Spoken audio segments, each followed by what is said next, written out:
What do we glean from all of this? I suppose we could say amen right now and you'd go home and you could make some connections in your mind. Maybe that's what I should do. But there's a few theological truths and a couple of practical thoughts that I want to just nail home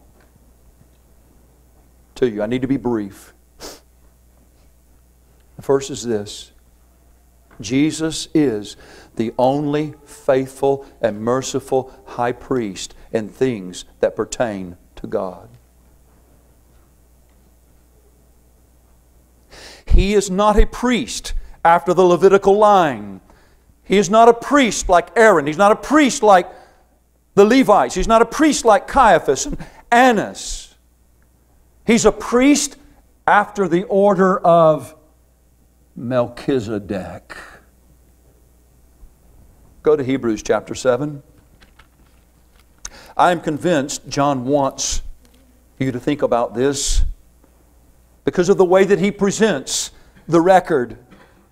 He is showing us, just as he will show us next week, that Jesus is prophet and He is king as He stands before Pilate.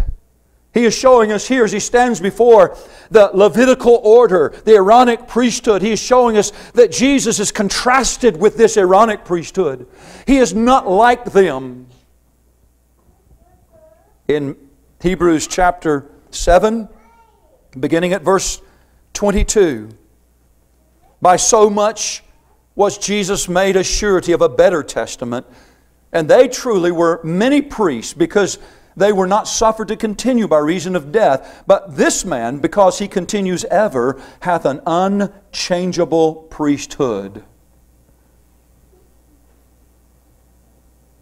Annas, 5 sons, Caiaphas. That's just representative of the Old Testament priesthood that changed often.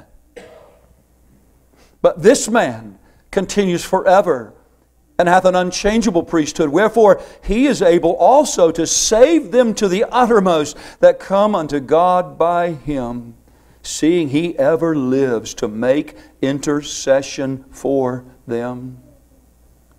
For such an high priest became us, who is holy, harmless, undefiled, separate from sinners, and made higher than the heavens. And Annas and Caiaphas are held up to us as just the opposite of that, full of sin and corruption. There's a name that was given, as I'm told, for what was going on in the temple, the selling, the merchandising in the temple. Annas and Caiaphas were, I'm told, behind all of that. Corrupt priests. Jesus wasn't like that. They were appointed by the Roman government. Who was Jesus appointed by?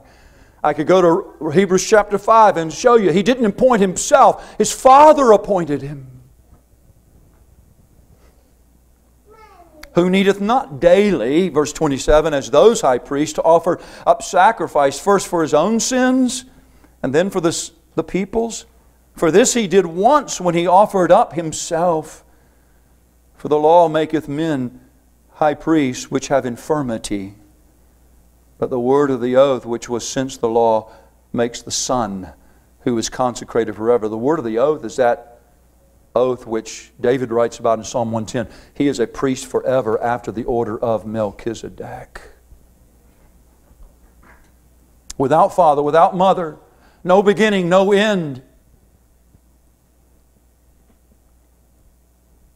Jesus Christ is the only acceptable mediator between God and man. I hope you understand that. I hope you understand there is no man, there is none of human origin that can represent you successfully before God. Only Jesus Christ. He is the only faithful and merciful high priest in things that pertain to God. Furthermore, Jesus is the spotless Lamb of God. None could testify that He was a lawbreaker. Later, Pilate will proclaim, I find no fault in Him. Important words. He is the perfect sacrifice for the sins of the children of God scattered abroad, just like Caiaphas, unbeknownst to his own understanding, prophesied. He must die. He must die for this nation, but not for this nation only, but for the children of God scattered abroad. The just for the unjust. This is really the culmination of where John began when he recorded the words of John the Baptist, "Behold, the Lamb of God, which takes away the sin of the world."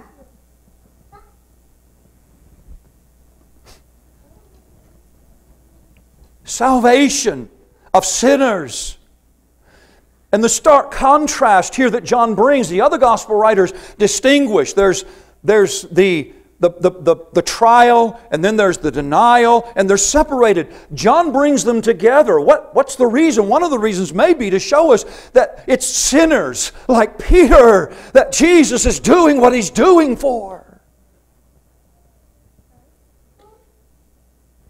Sinners like Peter are dependent upon Christ alone. Peter, like all of us, have failed, but Jesus didn't. Salvation is of the Lord.